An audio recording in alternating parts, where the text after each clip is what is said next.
My op-ed today over at HartmannReport.com is titled, "Is the Department of Thought Crimes Closing In on You?"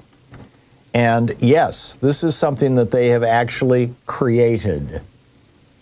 After 9/11, we created a department that basically looked for, terrorists who, it was called the Terrorism Screening Center.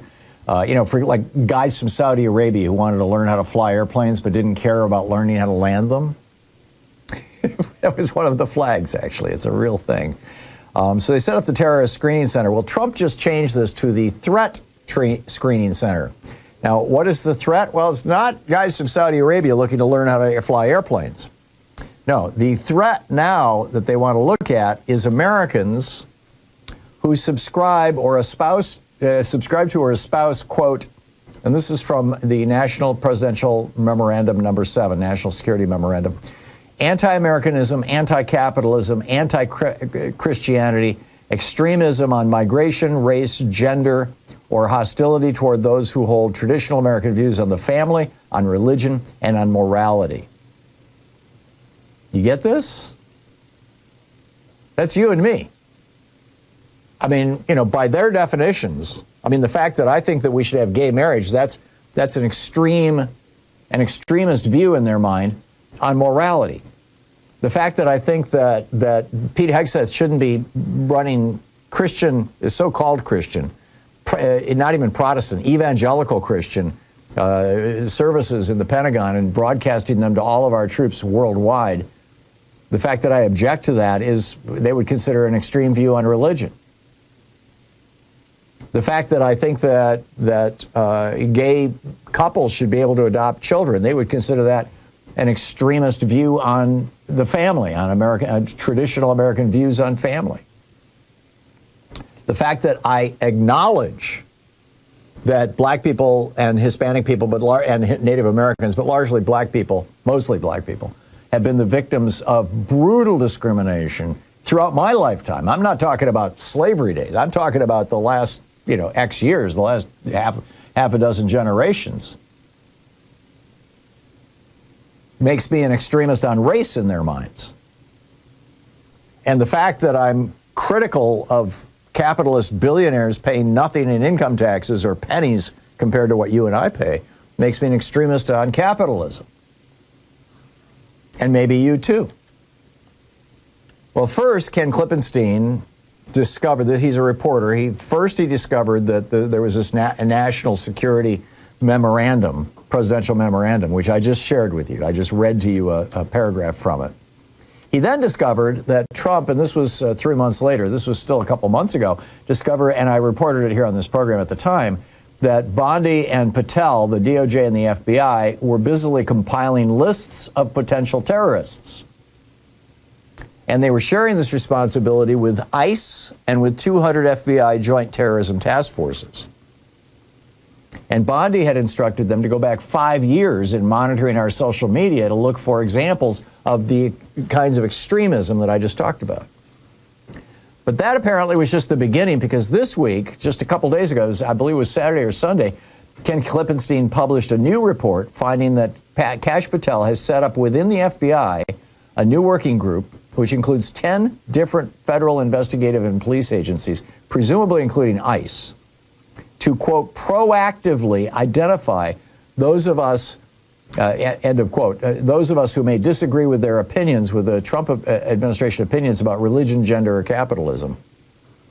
And that's the new Threat Screening Center that has replaced the old Terrorist Screening Center. They're no longer looking for foreigners. They're looking for Americans, American citizens. And as Ken Klippenstein points out in his article, quote, again, all of these developments have yielded virtually zero media attention.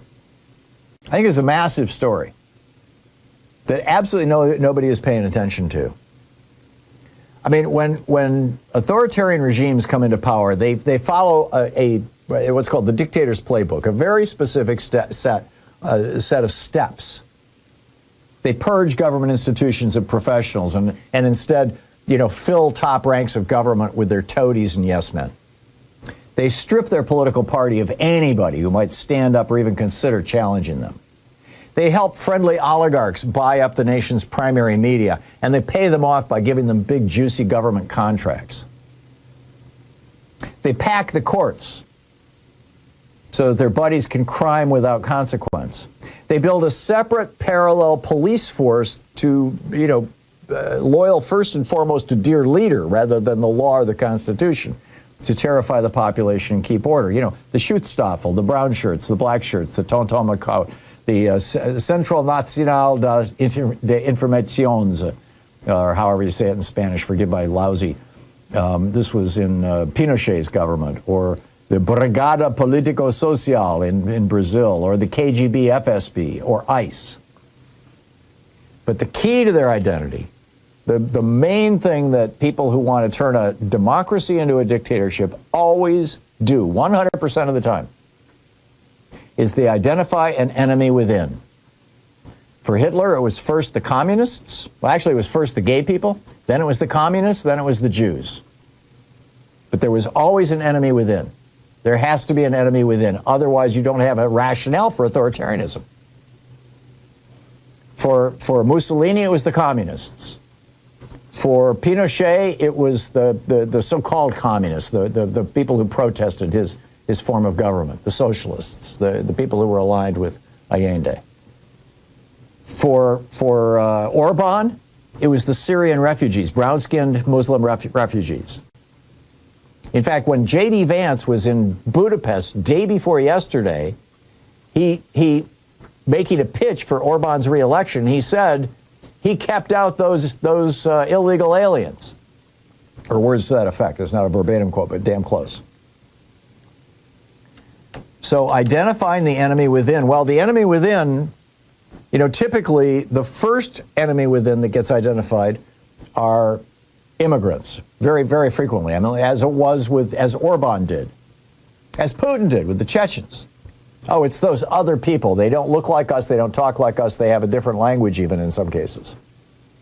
Well, we started with brown-skinned, mostly Mexicans, or, people from south of our border, Hispanics. And then when you've solved that problem, when you've got that enemy within, under control, who do you turn to? You turn to the dissidents. You turn to you organize the thought police, and you go after, as I just shared with you, the extremists on race, religion, and capitalism. And the FBI is actually compiling these lists right now. And Kash Patel just told a reporter that they've increased the size of their list by 300% recently. Are you on that list? Am I on that list? What do we do about this?